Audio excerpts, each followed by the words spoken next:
Teman-teman, tugas kita sebagai seorang manusia itu sebenarnya bukan menghakimi setiap kejadian yang kita lihat, yang kita dengar, ataupun yang kita saksikan. Tapi tugas kita adalah mengambil hikmah setiap kejadian yang kita lihat itu. Yuk untuk ambil hikmah kejadian ini. Tersangka ayah bunuh anak di Mijen Semarang, saya duel sama anak demi keselamatan keluarga. Sutikno Miji, 59 warga Tambangan, Mijen, Kota Semarang tak bisa menahan isak tangisnya saat konferensi pers di Mapolrestabes Semarang, Selasa tanggal 2 Januari tahun 2024. Ia terpaksa berurusan dengan polisi akibat kasus pembunuhan terhadap anak pertamanya Guntur Surono, 22. Perbuatan itu dilakukan oleh Sutikno yang gelap mata melihat tingkah anaknya yang sudah mengancam keselamatan anggota keluarga lainnya. Duel maut bapak anak ini terjadi di rumah mereka di RT 2 RW 1 Tambangan, Mijen, Kota Semarang, Senin, tanggal 1 Januari tahun 2024 sekira pukul 15. Titik persoalan ini ketika korban pulang ke rumahnya dalam kondisi mabuk. Ketika di rumah, korban terus meracau hingga adu mulut sama adiknya berinisial JW, 18. Tiba-tiba ibu korban atau istri tersangka berteriak meminta tolong kepada tersangka yang sedang membuat sambal di dapur. Anak saya itu sudah mabuk selama 3 hari sama ngepil.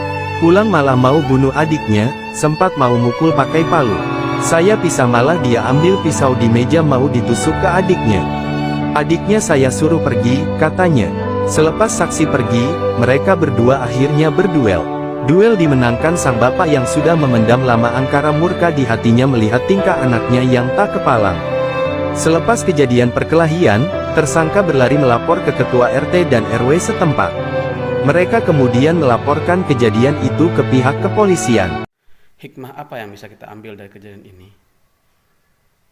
Seorang ayah harus lebih banyak bersabar dalam mendidik anaknya. Didiklah anakmu dengan ilmu agama agar dia mengenal Allah. Kalau dia sudah mengenal Allah, mengenal Tuhannya, maka dia akan takut untuk berbuat salah. Dia akan tahu tujuan hidupnya dan dia akan mudah menghargai orang lain. Hikmah kedua yang bisa kita ambil adalah sekeras-kerasnya kita bekerja, jangan pernah melupakan Allah.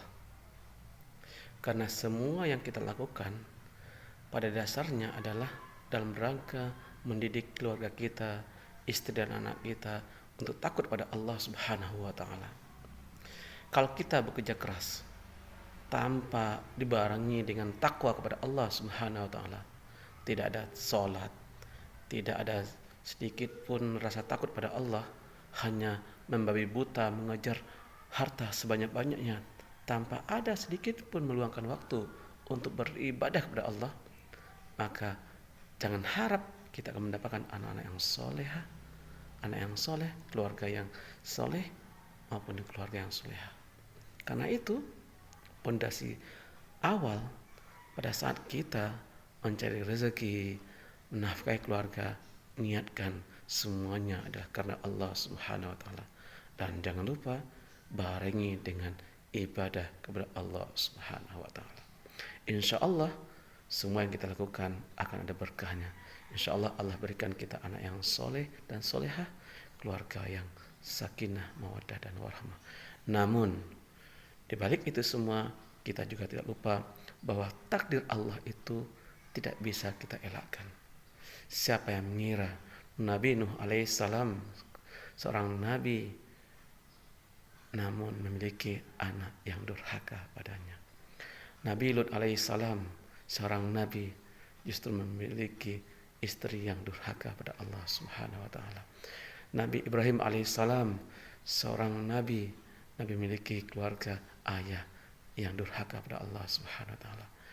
Tetapi segala sesuatunya kalau kita sudah memasrahkan diri kita pada Allah Subhanahu wa taala dalam bingkai bertakwa pada Allah, maka kita harus rela dengan apa yang ditakdirkan Allah Subhanahu wa taala pada kita. Dan jangan sekali-kali kita menghakimi setiap kejadian yang kita lihat, yang kita saksikan, yang kita dengar atas dasar benar dan salah, karena sesungguhnya Allah lah yang maha tahu siapa yang paling benar dan siapa yang paling bersalah. Oke, demikian.